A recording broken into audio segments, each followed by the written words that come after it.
श्री रंगनाथ भगवान के मंदिर के समीप ही एक ब्राह्मण रहते थे। बहुत ध्यान से श्रवण करिएगा। समय बीतने के बाद में उनका विवाह हुआ। विवाह के बाद जो इनकी पत्नी आई बड़ी सुंदर थी, बहुत रूपवती थी। इतनी सुंदर थी कि पंडित जी और कोई काम ही नहीं करते थे। ना कोई कथा करने जाते थे, ना कोई पांडित्य कर्म करने जाते थे। जहां पत्नी बैठ जाती उसके सामने बैठ करके उसी के रूप का दर्शन किया करते थे, सदैव उसी को देखा करते थे। अब देखो, माताएं चाहती तो हैं कि उनके पतिदेव प्रेम करें, है ना, उनको देखते रहें, लेकिन अगर 24 घंटे देखते ही रहें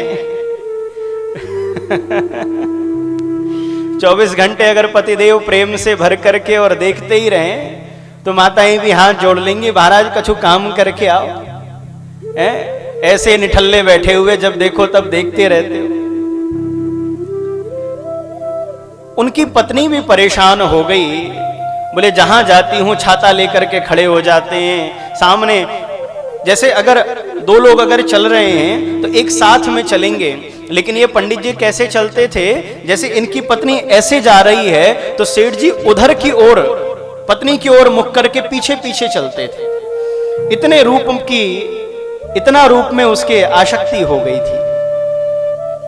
पत्नी परेशान हो गई। एक दिन समय निकाल करके श्री रंगनाथ भगवान के मंदिर में गई और जाकर के रंगनाथ भगवान के जो पुजारी जी थे उनसे निवेदन किया, महाराज मैं परेशान हो गई हूं, मेरे पतिदेव तो जब देखो तब मुझे ही देखते रहते और कहीं जाते नहीं है, कुछ करते नहीं, मैं एकदम परेशान हो गई हूं, आप ही कुछ रास्ता बताइए।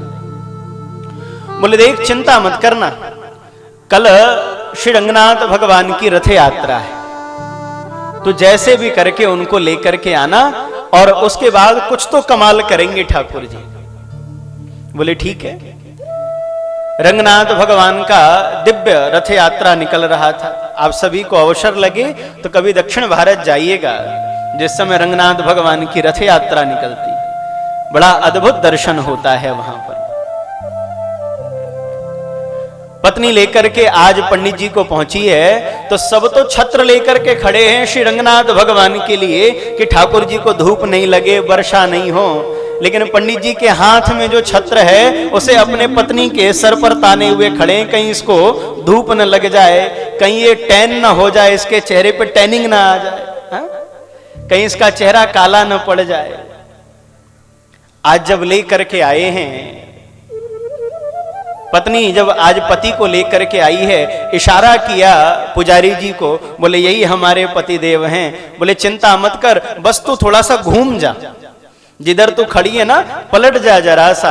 और तभी वो पत्नी घूमी है और घूमते ही पंडित जी जब घूमे हैं तो घूमते ही एक ऐसा झटका लगा जिससे पत्नी से नजर हट करके और श्री रंगनाथ भगवान के ऊपर जा टिकी है। और महाराज ऐसी नजर जाकर के टिकी है कि फिर पत्नी कहां पर है, परिवार कहां पर है, व्यापार कहां पर है, सब भूल गए। भगवान के रूप सौंदर्य का दर्शन किया और उसी में खो गए, अपना सर्वस्व प्रभु पर लुटा दिया है। फिर तो पत्नी घर में पड़ी रहती है और ये तो रंगनाथ भगवान के मंदिर में रह करके निरंतर उन्हीं का ध्यान करते हैं, उन्हीं के रूप रस में छगे रहते हैं।